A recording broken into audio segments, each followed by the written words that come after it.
അപ്പം നമുക്കിന്ന് എന്തൊക്കെയാണ് കഴിച്ചതെന്ന് കണ്ടാലോ. രാവിലെ തന്നെ ഒരു ഗ്ലാസ് ചായയും കുറച്ച് കാഷ്യൂവും കഴിച്ച്, പിന്നെ ദോശയും തക്കാളി ചമ്മന്തിയാണ്. എനിക്ക് ഭയങ്കര ഇഷ്ടമാണ് തക്കാളി ചമ്മന്തി. അങ്ങനെ അതും കൂട്ടി ഒരു 3 ദോശ കഴിച്ച്, പിന്നെ കുറച്ച് നേരം കഴിഞ്ഞപ്പോൾ പോമഗ്രാനൈറ്റ് കഴിച്ചിട്ടുണ്ടായിരുന്നു. ഉച്ചയായപ്പോഴത്തേക്ക് ചോറും തക്കാളിക്കറിയും ചൂരക്കറിയും ചൂര വറുത്തതും ഒക്കെ ഉണ്ടായിരുന്നു. ഞാൻ ഇപ്പോൾ ചോറ് കുറച്ചേ കഴിക്കത്തുള്ളൂ. 2-3 ദിവസമല്ല, കുറേ ദിവസമായി ജിമ്മിൽ പോയിട്ട്. അപ്പം ഫുഡ് കൺട്രോൾ ചെയ്യാമെന്ന് വിചാരിച്ച് അതിൻ്റെ കൂടെ തന്നെ കുറച്ച് പപ്പായ കട്ട് ചെയ്തതുണ്ടായിരുന്നു. അതാകുമ്പോൾ കുറച്ച് ചോറ് കഴിച്ചിട്ട് പപ്പായ കഴിക്കുമ്പോഴത്തേക്ക് വയറ് നിറയുമല്ലോ. അങ്ങനെ പപ്പായൊക്കെ കഴിച്ച്, പിന്നെ ഉച്ചയ്ക്ക് ആയപ്പോഴത്തേക്ക് കുറച്ച് നേരം ഉറങ്ങി എണീറ്റ് വന്ന് ചായയും ഏത്തക്കയും കഴിച്ചിട്ടുണ്ടായിരുന്നു. ഏത്തക്ക ഞാൻ പകുതിയേ കഴിച്ചുള്ളൂ, ബാക്കി ഞാൻ അച്ഛന് കൊടുത്തായിരുന്നു.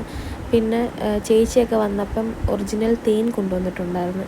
അപ്പം ക്യാഷ്യൂ എടുത്തപ്പോൾ ഞാൻ വിചാരിച്ച് അങ്ങനെ ഒന്ന് കഴിക്കാം. കാരണം ഇടയ്ക്കിടയ്ക്ക് എനിക്ക് സ്വീറ്റിൻ്റെ ക്രേവിങ്സ് ഉണ്ടാവും. അപ്പം ഞാൻ ഇങ്ങനെ തേൻ, കുറച്ച് ഹോർലിക്സ്, പാൽപ്പൊടി ഇതൊക്കെ കഴിക്കുന്ന പതിവുണ്ട്.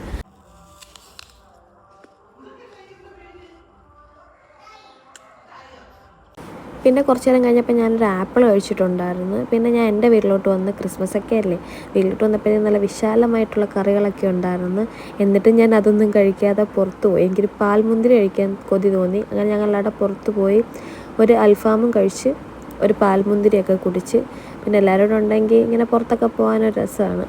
അപ്പോൾ നിങ്ങൾക്ക് ഈ വീഡിയോ ഇഷ്ടപ്പെട്ടുവെങ്കിൽ ലൈക്ക് ചെയ്യുക, ഷെയർ ചെയ്യുക, സബ്സ്ക്രൈബ് ചെയ്യുക. അപ്പോൾ നമുക്ക് വേറൊരു വീഡിയോ ആയിട്ട് കാണുന്നവരെയും ബൈ.